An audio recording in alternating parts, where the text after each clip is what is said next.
écoutez KTO Radio, il est 7h.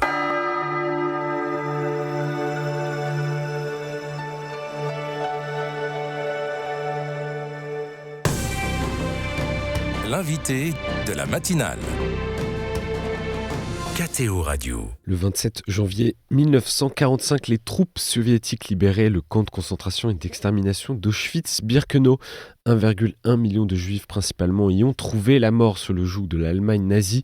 On commémore donc en ce lundi les 80 ans de cette libération, un moyen de ne pas oublier l'innommable et de faire vivre cette mémoire auprès des jeunes générations aujourd'hui et demain. C'est d'ailleurs l'une des missions en substance de notre invité ce matin, Alban Perrin. Bonjour. Bonjour. Merci beaucoup d'être avec nous. Vous êtes historien, coordinateur de la formation au mémorial de la Shoah et vous avez participé à la publication d'un livre paru la semaine dernière, je crois, au Seuil, Ce que j'ai vu à Auschwitz, les cahiers d'Alter. C'est un témoignage exclusif d'un survivant juif d'Auschwitz et notamment du Sonderkommando. On en reparlera plus tard. Tout d'abord, Alban Perrin, pourquoi ce 80e anniversaire est une commémoration importante ? C'est une commémoration importante parce qu'il y a 80 années, très exactement, les premières troupes soviétiques arrivaient à Auschwitz. Auschwitz qui était alors un lieu vide, pour l'essentiel un lieu vide, puisque seuls quelques milliers de prisonnières et de prisonniers avaient été abandonnés sur place par les SS parce qu'ils étaient incapables de marcher. Parmi eux notamment Primo Levi, qui racontera l'arrivée de ces prisonniers de guerre soviétiques à Auschwitz. Et donc aujourd'hui, depuis 2005, les Nations Unies ont décidé d'instaurer chaque 27 janvier une journée internationale dédiée à la mémoire des victimes de l'Holocauste et à la prévention des crimes contre l'humanité. Pendant toute la période communiste, les commémorations en Pologne et à Auschwitz étaient essentiellement des commémorations polonaises, avec une grille idéologique qui n'a plus cours aujourd'hui. Et les premières commémorations importantes sont intervenues après la chute du mur, notamment en 1995 pour les 50 ans de l'arrivée des troupes soviétiques à Auschwitz. Et déjà, 95 est un moment un peu paradoxal, puisque à la fois on essayait de transmettre ce message qui était plus jamais ça. Or, quelques mois auparavant, s'était déroulé le génocide des Tutsis du Rwanda, et qu'en 95, c'est aussi l'année de crimes de guerre et de crimes contre l'humanité en Bosnie, notamment à Srebrenica, massacre qui a été qualifié de génocide par le tribunal. Donc ce 27 janvier, c'est à la fois une date à laquelle il faut se souvenir, mais aussi un point de vigilance, parce qu'il ne suffit pas de répandre une injonction de la mémoire tout en fermant les yeux sur ce qui se passe autour de nous. Il y a aussi quelques survivants de ces camps qui sont encore vivants, dont on a encore la possibilité de pouvoir écouter le témoignage. Pourquoi c'est important de l'écouter ? Quel est le sens de ces derniers témoignages aujourd'hui ? Oui, c'est vrai que moi, quand je suis arrivé au mémorial il y a une vingtaine d'années, on avait encore la chance, lorsqu'on allait notamment sur le site d'Auschwitz avec des élèves, d'être accompagnés souvent même par 2 rescapés, hommes ou femmes, du site d'Auschwitz. Aujourd'hui, leur nombre se réduit progressivement, malheureusement. Et en décembre dernier, on était à l'enterrement au Père-Lachaise de notre ami Henri Borland, qui a été déporté le 20 janvier 1942 à l'âge de 15 ans depuis la gare d'Angers-Saint-Lô.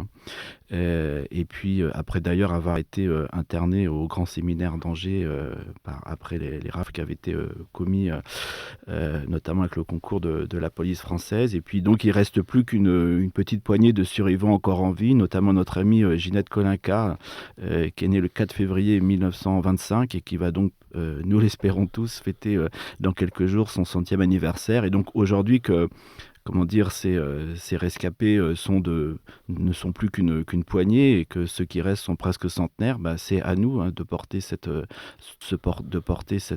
connaissance, cette transmission.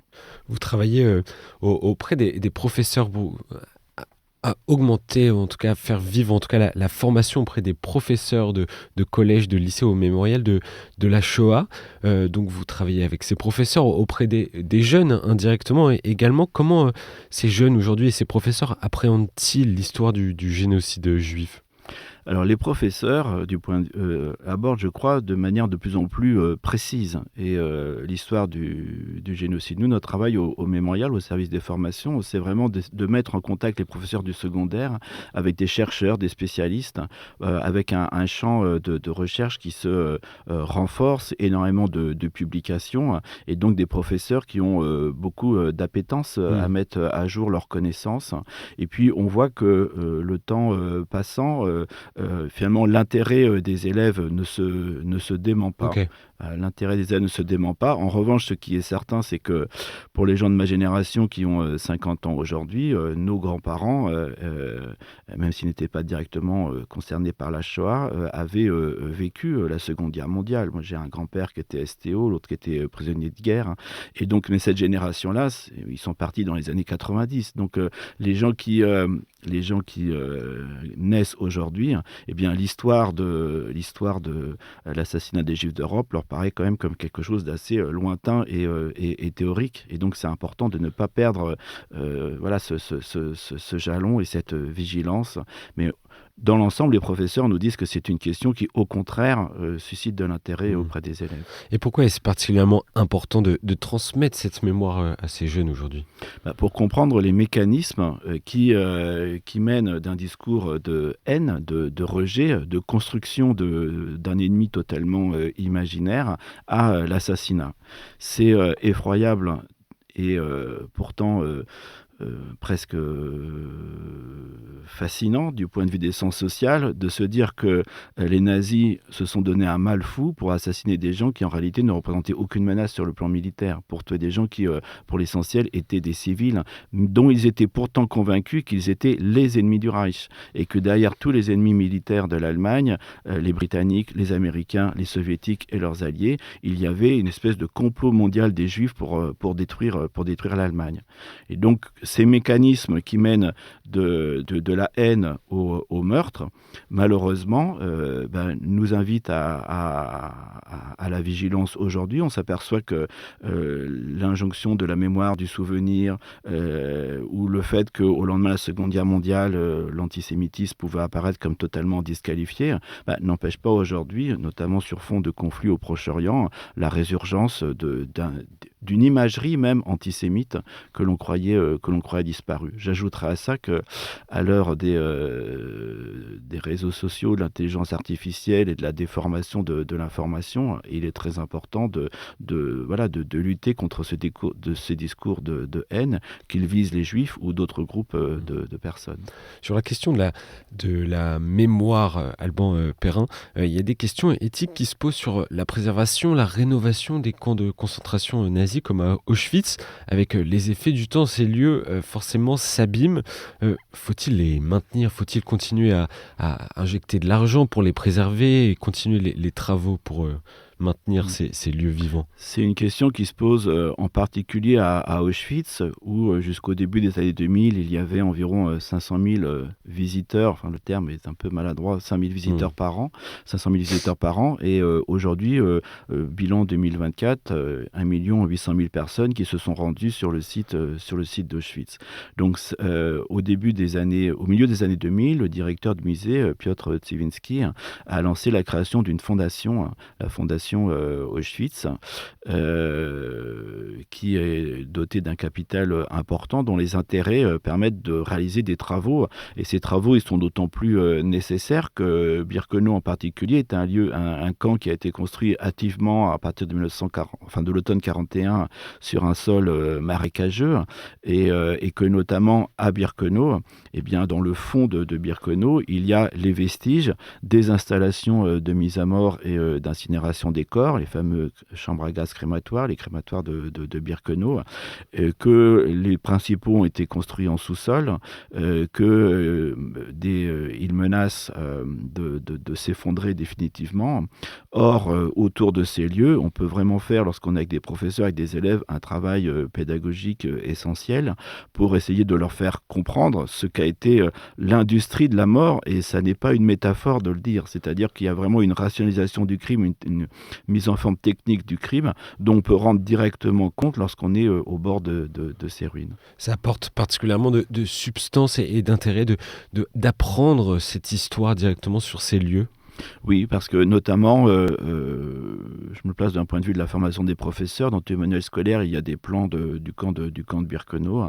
Et lorsqu'on va avec des professeurs sur les lieux, eh bien, on arpente avec le lieu. C'est-à-dire qu'ils voient matériellement quelle était la distance entre la rampe d'arrivée des convois et les bâtiments des premières chambres à gaz, quelle était l'étendue des secteurs concentrationnaires et quelle était la fonction dévolue à chaque... Ils comprennent aussi l'étendue du lieu, la distance qu'il y avait entre Birkenau et Auschwitz I. Et ce qu'on essaye de leur faire comprendre sur place et qui est très spécifique à Auschwitz, c'est l'articulation entre un immense complexe concentrationnaire et un centre de mise à mort à l'écart où l'immense majorité des déportés juifs étaient immédiatement assassinés. Donc conserver le lieu est extrêmement important et dans une certaine mesure, la problématique que vous soulevez, eh bien, on la rencontre aussi en France dans un lieu comme Oradour-sur-Glane, où le village a été systématiquement détruit, incendié après le massacre de ses habitants. Et la question se pose de jusqu'à quel point peut-on intervenir sur ces ruines sans reconstruire, mais pour éviter que ces ruines ne s'effacent définitivement. Et un dernier mot pour conclure cette interview. Alban Perrin, je voulais revenir sur l'apparition du livre Ce que j'ai vu à Auschwitz, les cahiers d'Alter aux éditions du Seuil. C'est vous qui avez traduit les mots de ce survivant juif après que son fils ait décidé il y a peu de temps de les publier, après les avoir découverts. Expliquez-nous en quelques mots l'histoire et le témoignage d'Alter Finsberger. Alter Fanzilberg, ce sont des témoignages, des cahiers que effectivement nous avons traduits, mon épouse Patricia qui est polonaise et moi. Alter Fanzilberg avait au lendemain de la guerre, après être rentré en France d'où il avait été déporté dans le premier convoi, écrit son témoignage sur des cahiers qu'il espérait publier ou transmettre à la commission d'enquête polonaise qui l'avait interrogé en avril 1945 à Cracovie. Et puis il a ensuite conservé ces cahiers dans une boîte à chaussures qui les a suivis d'appartement en appartement. Et puis au moment des commémorations, il y a 20 ans du 60e anniversaire de l'entrée des troupes soviétiques à Auschwitz et de l'ouverture des camps, son fils s'est décidé à sortir cette boîte et à ouvrir la ficelle qu'il a fermée depuis des décennies. Il a découvert des cahiers en polonais qu'il était incapable de lire et de comprendre, et donc il les a apportés au mémorial de la Shoah. Et au mémorial de la Shoah, j'ai appris le polonais lorsque j'étais chargé de cours pour Sciences Po Bordeaux à Katowice, et donc on a entamé avec Patricia la traduction de ces cahiers, et on a eu la chance d'être mis en contact avec les éditions du Seuil, qui ont compris l'importance de ce document, puisque Alter Fanzilberg était membre du Sonderkommando, c'est-à-dire ce groupe de détenus essentiellement juifs qui devaient extraire les corps des chambres à gaz et les incinérer soit dans des fosses, soit dans les fours crématoires. Donc c'est vraiment un témoignage tout à fait exceptionnel parce qu'il y a évidemment extrêmement peu de témoignages de membres du Sonderkommando puisqu'ils étaient systématiquement assassinés en tant que témoins directs du crime perpétré dans les chambres à gaz. Et donc la mémoire continue sur l'histoire des camps de concentration et du génocide juif. L'histoire continue à travers également ces témoignages que vous avez pu refaire vivre. Merci beaucoup Alban Perrin d'avoir été avec nous ce matin sur KTO Radio. Donc le livre est à découvrir, je le rappelle, Ce que j'ai vu à Auschwitz, les cahiers d'Alter aux éditions du Seuil. Il vient de sortir il y a quelques jours. Et je rappelle que vous, de votre côté, vous êtes donc historien et coordinateur de la formation au mémorial de la Shoah. Merci beaucoup d'avoir été avec nous en cette journée particulière. C'est moi qui vous remercie de votre invitation.